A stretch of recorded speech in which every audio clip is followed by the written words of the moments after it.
Welcome back to another episode of Canadian Stacking. So today I wanted to talk about this upcoming U.S. debt ceiling and how I think the U.S. government is not going to default and why. Well, currently we're spending, the U.S. is spending $6.4 trillion and they're only bringing in 6.8 trillion and they're only bringing in $4.6 trillion. Now, that sounds pretty bad if they don't raise the debt ceiling and they don't get that job done. But to a lot of people's confusion, they don't understand why we're at 6.8 trillion in spending. And a lot of that has to do with the CARES Act and the Prevent This and the Prevent That Act that all came in with COVID. And after 2018, 2019, and all the spending for the now the U.S. government, in order to balance its budget, all it would need to do is go back to 2017 levels, and they would have a surplus budget. And the reason why this is all being done is it's all for political show and political theater. Everybody is just trying to get the one up, but literally, if we cut out all that extra spending for everything that just happened since 2020, we'd make the debt payment. Now, the debt payment on our interest is about $680 billion, somewhere in that range, and the U.S. government is going to pay that no matter what. They have $4.6 trillion coming in. The interest payment will be made. It's constitutionally said that it will be paid. So the first thing to get paid is that no matter what. Now, after that, how does this work? Well, if we're going to not spend money, we're not defaulting, we're just not paying for programs that will be canceled. It's not missing on our financial obligations for the full faith and credit of the U.S. Government, because that's the interest payments. We'll make those payments. What will wind up happening is all of these extra things and extra programs that have been put in since 2017 will get slashed. And that'll bring us back to the 2017 level. And if you actually look at every year, 2010, 2011, 2012, 2013, all the way up to 2017, our current fiscal year this year is a budget surplus based on that. Now, yes, our spending went down, our income went down, the U.S.'s income went down. It went down from 4.9 to $4.6 trillion, a loss of $300 billion. But where did that extra money, that extra income come from? Well, it came from the increased spending on all of the acts that were passed in 2019 to 2022. And that's where the money came from. It came from all the extra tax revenue generated by all the companies spending the extra $2 trillion. So the U.S. government brought in an extra $300 billion in taxes on money that they spent, not that the economy increased. So, like I'm saying, if we just go back to 2017 levels, we cut out everything that was all of this spending that's been put on since 2019 that's been added. No more stimmy checks for everybody. No more spending on all these extras. The U.S. government's book will automatically balance. Now, if we decide to cut programs and we can't come to a decision between the Republicans and the Democrats, how does that work? Well, that then turns to Joey B. Good old Joe. He gets to decide in his. Sorry for trying not to. In his divine discretion, will then decide what gets cut and what doesn't get cut. So he'll summarily decide. Now, let's say that Joey decides, hey, I'm what you think I am. I'm a couple bricks short of a load. I'm not going to pay the interest. Now, what does that do? Well, that one is constitutionally bad, okay? That'll be all on Joe. Two, if he starts cutting stuff, well, that'll all be also on Joe. So who's going to blink? Everybody's like, oh, no, are we going to blink? Are we going to make a decision? Like, is the Republicans going to... The Republicans aren't going to back down. They've got Joe in a pickle barrel, and they're ready to nail the lid shut. So what's going to happen is what is going to happen is, one, we're going to make our interest payment. No matter what, that's going to get made. And then the discretional spending kicks in, okay? Where that all starts getting chopped, and Joe's got to make some decisions. And it's, what? An election year.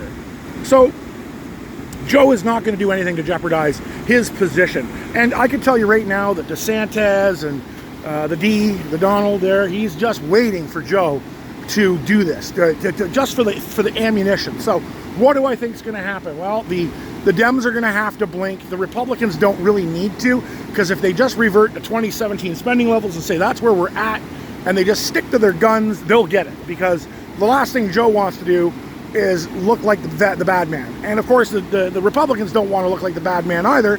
They don't want to make the cuts either, but they'll force Joe's hand to make him do it himself. So is it going to be bad? Well, no, not really. Was there huge lack of money in 2017 in the spending budget for the U.S. government? No, everything got fully funded. What does that mean for 99.5% of Americans? The world's going to go on. Now, all these doomers and gloomers, oh, the debt ceiling, we're going to implode. All things aside with what's going on in Europe and what's going on in China, if we negotiate this out, everything's going to continue on. Do I believe the U.S. is in trouble financially?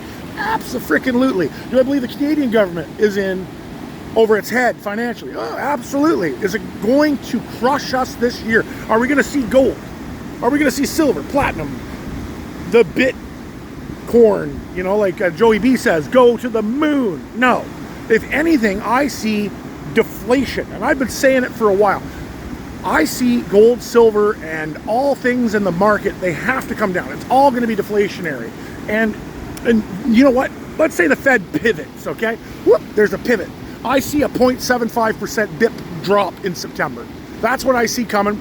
I think they're going to raise rates one more time, and that's going to drive the markets down. So what's going to happen over the summer that I think, and this is not financial advice, this is just a guy by a river filming a video that's just trying to be slightly entertaining, and I truly believe that we're going to see a deflation in silver and gold. I don't like calling levels because you get it wrong. I'm going to say it's probably going to go down. I'm 95% likely on that, unless, of course, the Fed pulls a fast one on me and just starts cutting rates today. But I don't see that happening. So I see gold and silver coming down. Where do I see them going? Now, I make guesses just like everyone else. But my guess is going to be we're probably going to touch 21. Silver's going to touch somewhere near 21, give or take 50 cents. Where do I see gold? Now, gold, I think gold's going to stay stable, like in that $1,900 range, floating up, floating down. But I don't think we'll see it dip too much below 19, if under 19 at all.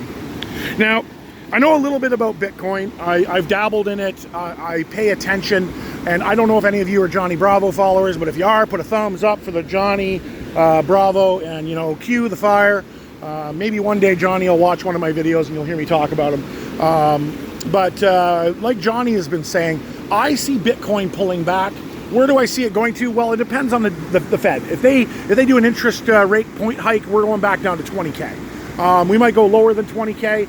I'm thinking this time I might dabble in, because I think 18 months before the rallies of every halving, Bitcoin starts going up. Where do I think it's going to be a good time to buy? If we can get below 22 American. I'm going to start probably just buying some to hold it, and it's going to be my stock. Why? Because I see the Fed cutting in September, October at the latest, and that'll send Bitcoin going up. If you look at the rate hiking cycles and the way they've worked, they've actually timed very well to the Bitcoin half-life, which I find, not half-life, the Bitcoin life cycle, which I find interesting. 12 months before, 12 months after, things seem to work out that way. Now, the corn for me, all it's going to be is like buying a stock. I'm going to get in, I'm going to watch it bounce. If it does, I'm going to get out. I am going to watch the RSI indicator on it, and I'm going to watch the roll on that, and I'm literally going to play that probably every hour, every 4 hours over the summer. I'll watch it. I'll put a stop loss in. It hits this point, it's going to pull everything out. But I think Bitcoin could put on 400% by the summer next year. And that's just the way that it's been historically with every time that the cycle, the half cycle comes in, where everything gets cut. And if you look at the Bitcoin chart, that's what it does. Now, I am not a proponent of Bitcoin. I do not think Bitcoin is digital gold, but I do think Bitcoin could be a financial opportunity if you know how to play into it and you know how to read it. The last time we had this cycle, I played the game in 2020. I made a little bit, but I pulled in, pulled out, because I think it's like everything else. It's a gamble. I think it's a risk. I think gold and silver are where the stability is, and I would say 90% of my long-term savings that are in something that's financially liquidable, it's in gold and silver. 10% I dabble in other things like the corn. Let's say I see a nice stock I'll buy into that, maybe Fortuna Silver, or perhaps I'll get a UEC placement in Uranium Energy Corp. And I'm not telling you what to buy because I don't have a dog in the fight. I don't have any sponsors. This is just where I've been dabbling around. I suggest you do your own research because, like I said, I'm not financial advice. But if you were looking for something to play around in, those are the areas I'd look. I'd do my own research, and I'd probably stick my toe in the water. Because like with everything in life, we like to make more of it, you know? Where do I put things outside of gold and silver if I want to stock it so that I can keep it? I buy food. I try to keep a year in advance on my food because food's been inflating at 8-10% for the last 3 years, and that's a good play. You know, spend $500, earn your $32 or $40 of money back over the year that you put aside. I set a spending budget on food per month, and I basically cap it, and I just put that money aside, and you know, I just take out of it whatever I think I've earned, and I put it back into something else. And the other thing I do is I do a little bit of real estate. I own a couple of properties. One of them is a property for growing food on, and the other is my primary residence. And you know, I think it's important to try to diversify.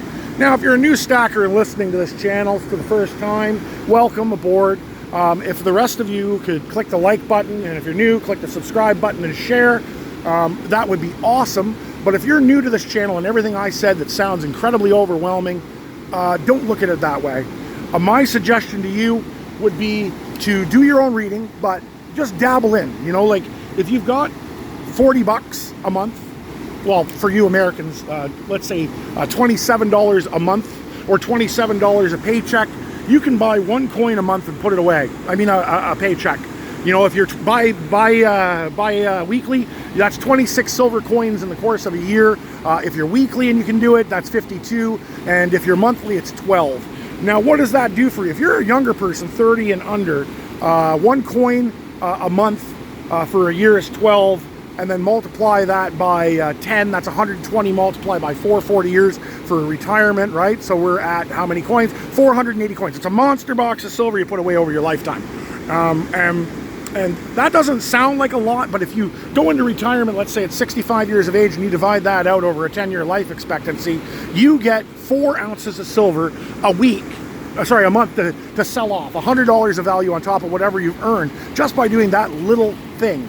If you're bi-weekly and you do it, you know, you can more than double that because it's 26 coins a year, and you'll have a full 2 monster boxes and an extra $250 a month of spending money. And if you're weekly and you can afford it, that's $500 of equivalent money today in spending in the future. And that's if you just dabble at it, one coin at a time.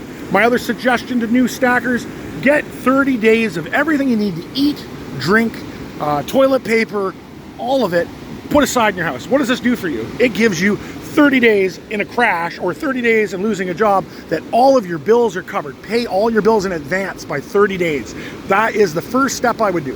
Get 30 days in advance, pay all of your debt off, and get 30 days of food. What does that do for you? It buys you 30 days to find a job. It buys you 30 days to start collecting your insurance benefits if you have like a form of employment insurance that you can tap into. It gives you that 4-week buffer so you don't have to dip into your reserves, and you don't need any money. It's already just laying there. What would I do next after that? I would try to get 30 days of spending money on top. Then that doubles the length of time you can go. So for new stackers, 1 coin a month, 1 coin bi-weekly, 1 coin a week, depending on what you can afford. First thing you should be doing, 30 days of all of your expenses and food stacked away. And you can do that over 3 or 4 months. The first month by a week, the second month by a week, you know, and then when you get to the point where you can start stacking, put it away. And by the end of a year, you should have your 1 month stacked, your 1 month of money in advance, and of some silver in your hand. And I would buy my first coin right away, just so you can get that feel in your hand of what it is. And I'm telling you, when I put my first big piece of silver in my hand, because I've been stacking a long time. My mom, my dad, they bought me my first silver coin in 1975 when I was born, and they bought a coin every year, a real silver coin. and they put it aside for me for the first 10 years of my life. My mom did that, and I have all of those. So I knew what it was like to hold silver. But my first purchase, when I decided to dabble in, I bought 2 tubes of Canadian maples and 1 10-ounce Royal Canadian Mint bar. And when I held that bar in my hand, I can't explain, like, it's weird the feeling you get. Any stackers in here that have that feeling, you know, just click the like to it. But that first one you hold in your hand is the best one. But, you know, like always, you know, stay stacking, stay strong. Share this video, click like and subscribe if you enjoyed it. And like always, you know, Canadian stacker, and have a great and wonderful day. Until next time.